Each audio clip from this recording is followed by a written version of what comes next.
When we do have a festival, or when we do go to India, or when there's some contact with people who have background in this culture, that we won't look silly. We won't look like complete neophytes. Because in India, even the children know all these things. So if someone gets this cultural background, then this is very fortunate. Srila Prabhupada said that Lord Chaitanya instructed everyone born in India to preach this movement all over the world. It's a famous verse. Bharata Bhumite Hoila. If you're born in India, then you have to teach this Bhagavat Dharma. And of course that means the system of religion or spiritual practice given in Srimad Bhagavatam. Bhagavat is short for Srimad Bhagavatam. And there's the book Bhagavat, and there's the person Bhagavat. The person who is living according to that book. See? And what is the first thing that Srimad Bhagavatam says? Well, first of all, it links itself with the Vedanta Sutra. Janmadhyasya yataha. Where from everything has come. Those are the opening words of Srimad Bhagavatam. Om Namo Bhagavate Vasudevaya. That's the invocation. And then Janmadhyasya yataha Vayaditaritas Chachesva Vigyasvara. And so on and so on. Tene Brahma Hridaya Adikavaye Bhuyanti. That this source from which everything has come, this is the absolute truth. Okay. And what is our business? Simply to serve that absolute truth. And what is the quality of that service? This is discussed right in the beginning of Srimad Bhagavatam. Ahaituki apratihata means unmotivated and uninterrupted. Unmotivated. There's no reason for our serving Krishna. We're not trying to get this or get that. We're not even trying to get liberation. We don't care. We already have those things. If we're in association with Krishna, then all these things are very easily available. We shouldn't distort our minds with these desires.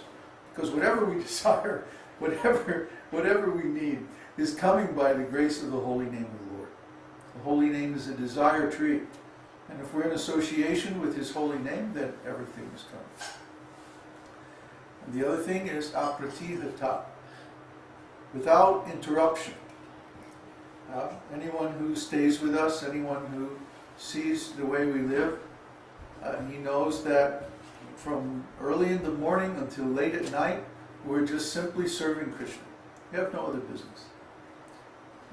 Because this service, it gives so much joy.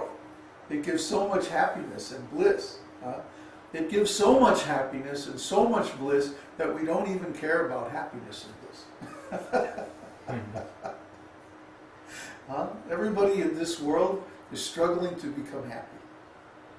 But we don't have to struggle to become happy because Krishna is there and Krishna is the source of all happiness. So when we serve Him, automatically we become happy without any other endeavor. So in that case, happiness is not very important to the devotee. Just like if someone is born into a family, a very, very rich family, and they get a big inheritance, and they have, expense account, and everything is paid, and big house, and nice facility for everything. They don't care for money. They're not in anxiety about money. They're not anxious for anything. Similarly, someone who's engaged in the service of Krishna, they're automatically so happy that they don't care for happiness. It's not very important. It's like water. It's like air. It's freely available everywhere. So why should I endeavor for it? Why should I make a big deal out of it? Happiness is there as long as we're in association with Krishna. And we can associate with Krishna 24 hours a day by means of our service, directly or indirectly. So this is the great value of devotional service to Krishna. So if we don't care, about material happiness or spiritual happiness or material desires or even spiritual desires. What do we care about? What do we strive for? What do we work for? Krishna's happiness. The devotees' happiness.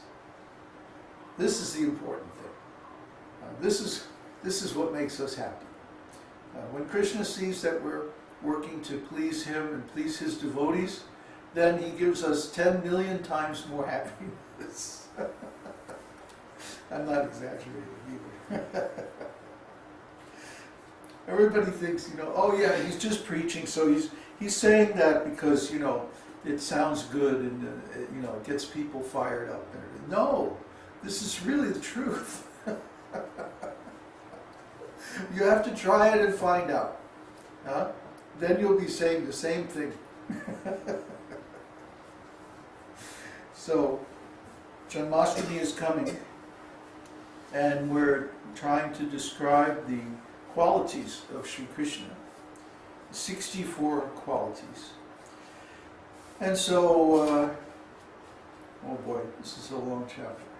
I'm going to go through chapter 22 of the Nectar of Devotion. Last night we finished chapter 21. So we're going to pick up with number 31 of the qualities of Krishna. Heroic. A person who is very enthusiastic in military activities and expert in releasing different kinds of weapons is called heroic. Regarding Krishna's heroism in fighting, there is the following statement.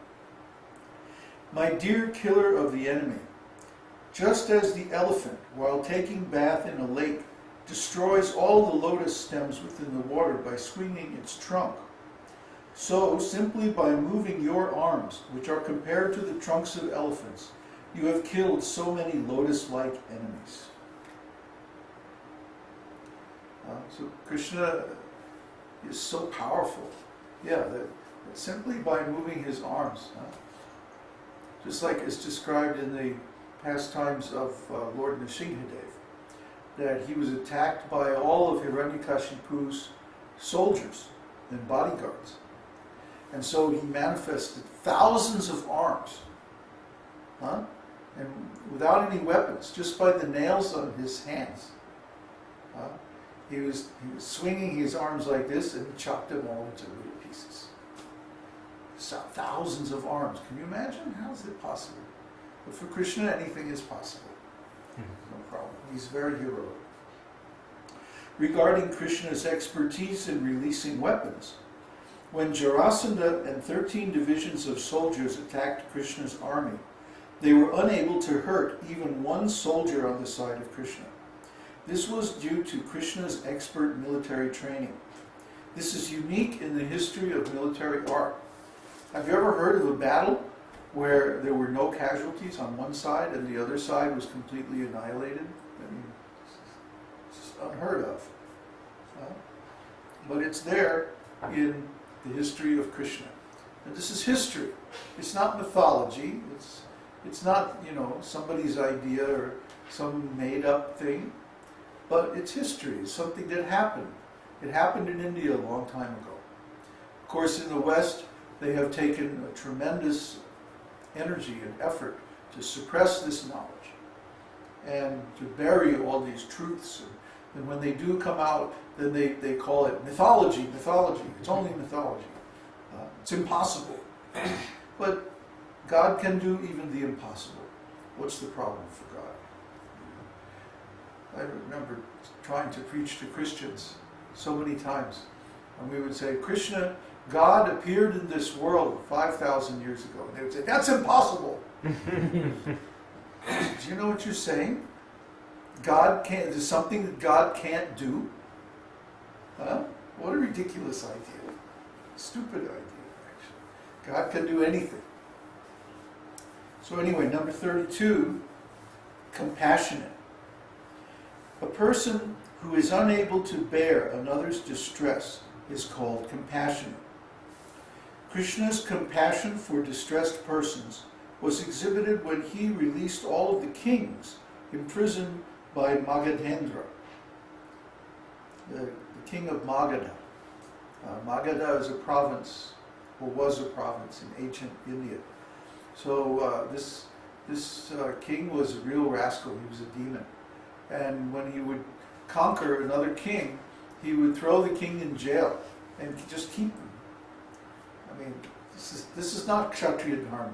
Kshatriya Dharma, the kings, even if they conquer one another, then they form an alliance, and the other king is not actually removed from his kingdom, but he becomes a subordinate of the conquering king. And another thing is that the citizens are never harmed in these wars.